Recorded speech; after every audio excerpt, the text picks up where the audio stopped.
أعوذ بالله من الشيطان الرجيم بسم الله الرحمن الرحيم والصلاة والسلام على رسول الله وأصحابه أجمعين السلام عليكم ورحمة الله وبركاته. Енді дуам етеміз. Мен шул хош темасын затрагивать етемін иншалла. Чөнки хош енді ислам динінің 5-ші негізі. Ислам дini 5 негізі бар. Білгені біріншісі иман келтіру, ла илляха илля Мухаммад Расулуллах. Екіншісі намаз оқу. Үшіншісі закат төлеу. Дүртіншісі Рамазан айында ораза тұту. 5-ші негіз хожға бару енді. Кімнің мүмкіншілігі бар. Шушы хож сөзінің мағынасы ғарап тілінде биіклікке ұмтылу деген. Шариғатта мағына ғибадат қылуының бір түрі. Мәкке хаманың тирәсіндегі изгі орыннары зиярат қыларға ұмтылу. Зиярат қылу ұмтылу деген сөз, зиярат ол посещение, тәржеме етілі орыс тілінен. Яғни мұсылман кішісі, хотя оқшасы болмаса да, ниеті болыра тиіш хожға барыға. Мұнда хожға бару кімнің мүмкіншілігі бар. Кімнің оқшасы бар, кімнің сәлемәтлігі позволять етейін. Но әр бір мұсылманның іште барыбір оның барасы келу болырға тиіш онда. Чөнки мұны Аллах қошты. Аллах қошқан жерге бару ол зор сауап. Хадисте келе Мұхаммед пейғамбар саллаллаху алейхи кім хожға барып қайта, ол яңа туған бала кебек гүнахсыз болады. Менә яңа туған бала неше гүнахлары аны юк, хожға барған кішінекі нақ шулай юк. Мұнда керек енді загран паспорт, мұнда керек сәлемәтлік, мұнда керек оқша. Шушы үш нәрсе. Сәлемәтлікке қойтканда енді нинди сәлемәтлік? Кіші аяқта йөри ала. Хәтта кіші аяқта йөри алмаса да, анда мүмкіншілігі бар. Анда элек тараккаралар қойғаннар. Анда енді коляскалар сотыла, или арендаға да берілі. Анда мүмкіншіліктер бар анда. Именно бұл әрбір кішінің ниеті болар тиіш онда бару енді. Ниет енді ол әйтті хиял түгел, ниет адымдар ясау. Біріншісі загран паспорт ясау, екіншісі ақша жеу енді. Мына шул. Егерде кішінің мүмкін, қой бір кіші 3-4 ел я, 5 ел жия. Қой бір кіші мәселен дополнительный ішке кіріп, пенсиясын откладывать етіп, шушы пенсия жеп, 1-2 елда сон хожа барып қайта. Бұл мұны анара керек, то, что бұл мұхим Аллах қаршында, мұхим. Ана үшін Аллах Тағала бізге әжерлерін көп берешек. Қиямет күні. Ана үшін Аллах Тағала әжерін берешек, үжмақны берешек иншаллах. Ең мұхимі сен Аллахқа бұйсыну керек. Тош хош ол нәрсе ол енді ол барасың, Кәбатулла тирәлі әйленәсің. Анда енді тағын еще 2 тау арасында ерейсің, сағы деп атала енді. Анда 5-6 күн палаткаларда яшейсің, ғарафатта дұға қыласың.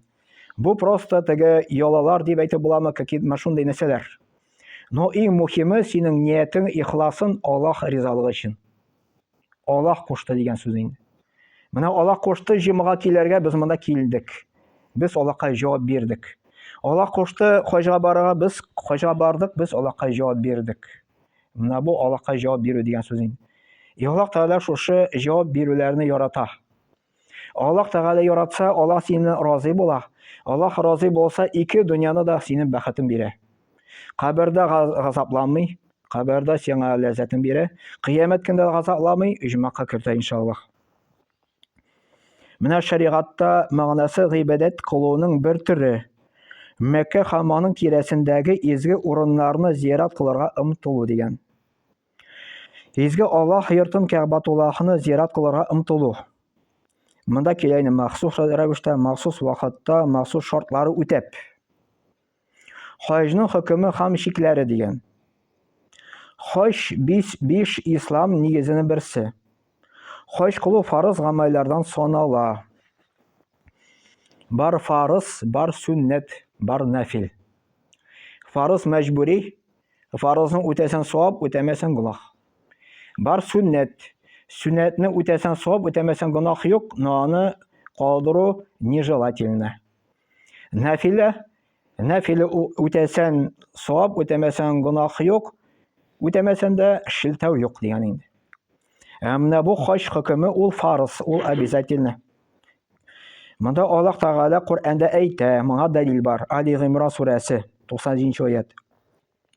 Мөмкинлекләре булган кешеләрнең Аллаһ Тәгалә каршындагы бурычлары аның йортына хаҗ кылу. Инде кем ышанмый икән, белсен, Аллаһ Тәгалә үзенең галәмнәрдә бар кылган мәхлукларына мохтаҗ түгел. Монда Аллаһ Тәгалә Коръәндә әйтә, Али Гимран сүрәсе дәлил килә. Мөмкинлекләре булган кешеләрнең Аллаһ Тәгалә каршында бурычлары Аллаһ йортына хаҗ кылу. Менә безнең Аллаһ каршында бурычларыбыз бар. Әтине каршында бурычларыбыз бар. Балалар каршында бурычларыбыз бар. Эшкә кергәч, договор язасың, анда үзенең бурычың бар. Любой җирдә бурычларыбыз бар инде. Аллаһ каршында бурычыбыз намаз уку, ураза тоту, зәкәт түләү, кем бай икән, һәм хаҗга бару, кемнең мөмкинчелеге бар. Бу Аллаһ Тәгалә каршында бурыч. Менә шуны әйтәсе килә, кайбер кешеләр, мәсәлән, 50 сум сала да садакага, и уже все, ул уйлый, все, Аллаһ аңа все должен бит нәрсә инде. Ул уже бәхетле булырга тиеш, рушмахлы булырга тиеш инде. Бер хәзрәт әйтмеш, хәтта белмәйди, аңламый, то что без дөньяга килүебез белән инде Аллаһ каршында кредитта утырабыз. Без Аллаһка должны, Аллаһ Тәгалә безгә не должен. Кем безгә бирде шундый матур аяклар йөри торган, кем безгә бирде шундый күзләр күрә торган, кем безгә бирде колаклар ишетә торган, кем кислородны куйды, кем кояшны ясады, кем бөтен шартларны тудырды бу дөньяда? Аллаһ. Аллаһ Тәгалә безгә бүләк итеп аны бирде, и безнең Аллаһ каршыбызна бурычыбыз Аллаһка шөкер итү. Шөкер итүнең берсе булып санала менә бу хаҗга бару. Кешеләр арасында хаҗга баруның кирәклеге турында хәбәр таратты Аллаһ Тәгалә әйтә. Алар җәяүләп тә озын юл йөреп, арыган бияләргә атланып та ерак җирләрдән килерләр дигән. Менә Аллаһ Тәгалә әйтә, кешеләр арасында хаҗга баруның кирәклеген турында хәбәр таратты. Бу бер аятта килә, бәлки шушы аяттыр. Аллаһ Тәгалә куша Ибрагим пәйгамбәргә хаҗга чакырга. Ибрагим пәйгамбәр Кәгъбатулланы төзүче. Ягъни Ибрагим пәйгамбәр Исмаил белән Мәккә шәһәрендә беренче Кәгъбатулланы төзгәннәр. Алар беренче основатель Кәгъбатулланы. Алардан соң шушы Мәккә шәһәре баракка килде. Ул инде ничәдер 1000 ел элек булган, без аны белмибез. Аллаһ Тәгаләнең әмере белән Ибрагим пәйгамбәр Исмаил белән улы белән Кәгъбатулланы салалар, төзиләр. И Аллаһ Тәгалә Коръәндә куша Ибрагимга бар халыкка әйтте, хаҗга килсеннәр ди. Ибрагим аптырады, нинди халык, монда беркем юк. Шүл, анда таулар, теге Мәккәдә әле беркем юк анда. Теге аптырады, Аллаһ Тәгалә әйтә, син әйтте, ирештерү минем өстемдә ди Аллаһ Тәгалә әйтә. Ул барды да тауга менде дә хаҗга чакырды. Кем анда ишетте? Кеше булмады анда. Но Ибрагим пәйгамбәрнең тавышы безгә дә хәтта килеп җитте. Хәзер миллион халык хаҗ кыла. Менә Аллаһ Тәгалә әйт, син главное әйтте, чакырды, ирештерү минем өстемдә ди. Менә Аллаһ ничә 1000 елдан соң уже халыкны, ничә миллион халык хәзер Ибрагим пәйгамбәрне чакыру белән хаҗга бара, менә хаҗ кыла. Шуның өчен нәрсә әйтәсе килә? Теге, мәсәлән, дингә өндәйсен дисә, аңа бесполезен дәрәгә дип әйтергә ярамый. Исерек мол, кем ул? Син главное аңар ирештер.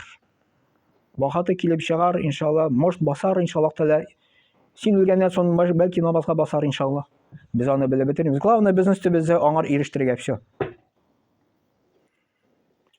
Так, менә кешеләр арасында хаҗга баруның кирәклеге турында хәбәр тарат.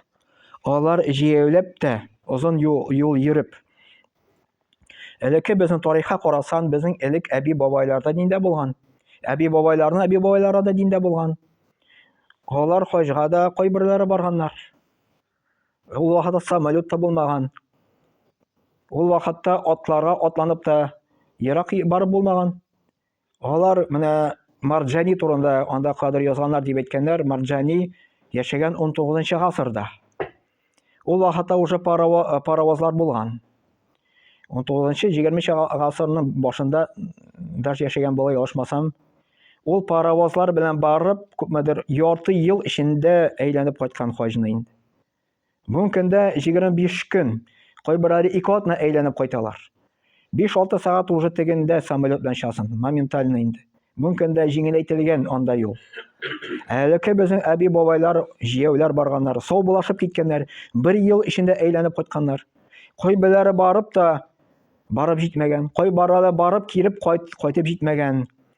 Кайберләрен шүлдә анда теге дикий кешеләр анда аларны толаганнар, үтергәннәр, акчаларын алганнар. Бүген көндә мөмкинчелеге бар, бүген көндә безопасность, әлхәмдүлилләh, именлек. Анда полицейскийлар самолет белән часың, әлхәмдүлилләh, бөтен җирдә именлек. Эссе икән, пожалуйста, бинага керәсең, анда кондиционерлар эшли.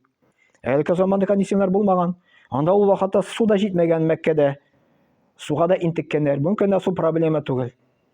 Суны анда диңгездән алып киләләр, анда опреснительләр бар. Теге зур цистерналар алып киләләр. Биналарда анда теге тоже объемный нәрсә куйганнар инде.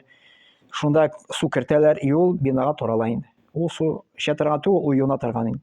Эчә торган суны инде анда саталар бутылкаларда, болай да тараталар. Әлхәмдүлилләh.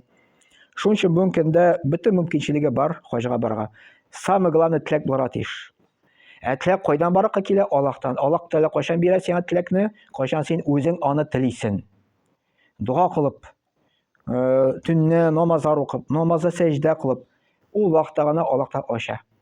Аллаһ ачмаса, хоть синең акчаң булса да бара алмыйсың.